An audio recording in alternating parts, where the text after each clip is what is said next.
Hi everyone, welcome back to my channel. Alright, just doing a quick video, unless it goes more than a couple of minutes anyway. Tonight I'm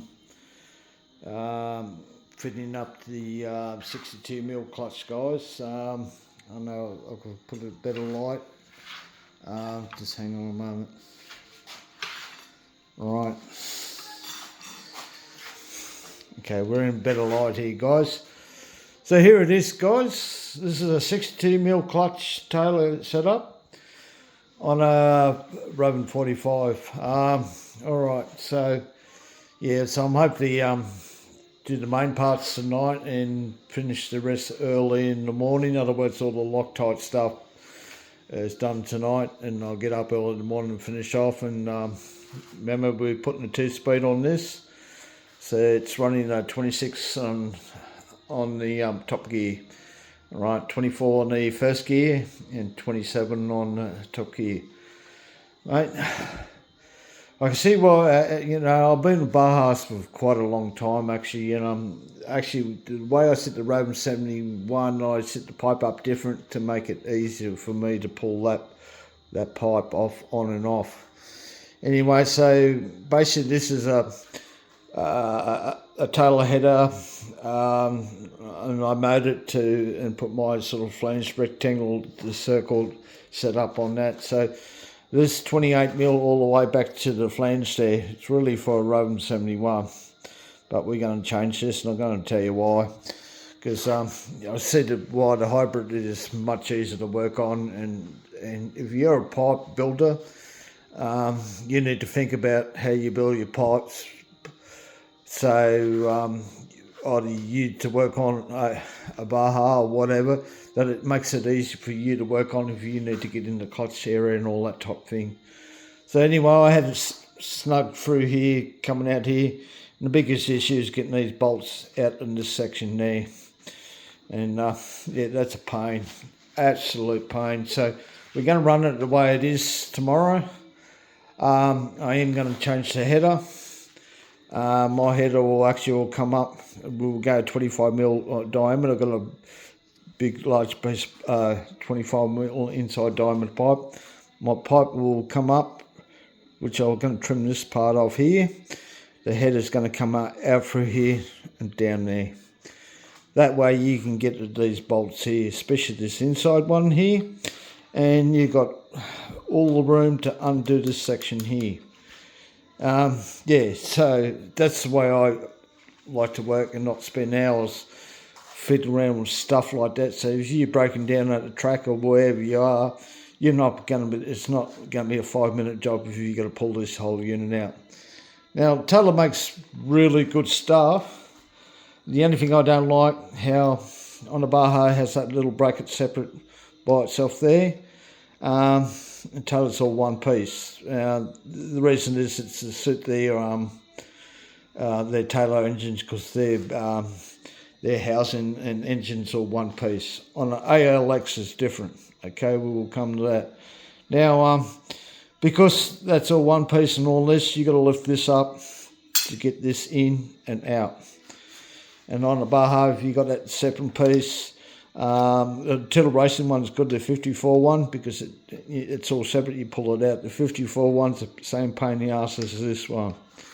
And you Bajas, guys know using Taylor stuff, you know exactly what I'm talking about. It just, it's just a pain. It's just like a 3-piece diff. Easy change. It's not an easy change. Still the same amount of time as a 2-piece or plastic diff or whatever, because you still got to pull all this plate off and everything and get it out to get that back section out. There's nothing easy about it. Just very, very bad planning. Quick change diff. It's not a quick change diff. It's still the same amount of time as a normal diff gearbox, and it just drives you insane when when you do it. And that's why I like the hybrid, mate. The hybrid is so much in percentage better wise over the Baja, and this is where the Baja's good, the rear end's good, perfect. That's why they made a hybrid, lossy front, Baja rear, perfect combination, mate. But to change that diff or anything like that, it's not a quick change. Where'd they get that? So anyway, guys, you can see now, it's in there, 62mm. All I do now is take that belt off and right, I actually, I'll get back to you on the Loctite I use. I use a particular Loctite and mate, it's magic. It's like 611, 610, I can't remember. Mate, to me, to get that clutch shoe holder off, right, I use the puller. It won't pull it off, so I've got full tension. I get me like a lighter math type thing, and I math that section, and that undoes the Loctite, and poof, it just comes off just like that. Mate, magic stuff. If anyone asks whatever, I'll tell you what the number is on the Loctite. It is number one. I guarantee you, it's a must on Rovan engines or any engines with that clutch shoe holder. It absolutely works. So all I've got to do now, I know it all fits up. I'm not going to have any interference. Like I said, I use the, if I can get this out, okay, all fits up, guys. You got that clutch issue and all that sort of stuff. Now, I haven't got this in tight. I don't know if I can wriggle it out. There it is. Right, so there it is, guys. And all you be using is the, off the Taylor Twin 70cc. That's the clutch shoe holder you need. Right, it is perfect for the 45 and 71. All right, so yes, so they must change their crankshaft compared to their 35. The 35 is different to the twin 70. You know, it's two 35s put together, but they changed the chamfer in it because the 54 one doesn't go on far enough. So they changed something. It's more the same profile as like the Rovan or the Zenoa 32 onwards. Yeah, so there it is, guys. So you need one of these Taylor universal ones that goes 32 cc's up to 71. Go, not only that, you have no heat build up, mate. That's the beauty about it. It's all open. You need the clutch shoe holder off the Taylor Twin 70. This is the one, right? There's a 10,000 RPM clutch that's usually run on Supremes and all that. This is going to be perfect launch, so this I might get 11,000 launch out of this off the mark. It's going to work out good. Yeah, so I'll rough these up before I put it in. Counter 6 screw behind there. I'm not sure if I'll be using the washer or not, because I usually use a counter 6 screw and the washer. Okay, so I've got clearance so the springs don't interfere behind it. And the offset is absolutely spot on, no modifications, as you see. 2-speed, right, so it's all 62 mil. So it's going to be interesting run tomorrow. We're going to run the Talkmaster tomorrow with the 54. That'll be the last time you'll see it run on the 54 clutch. I have ordering a 62 mil. Well, I've got some of the parts here. I only had to order a couple of parts. And my mate's give me a lens off his ALX 50. It has a 70 mil.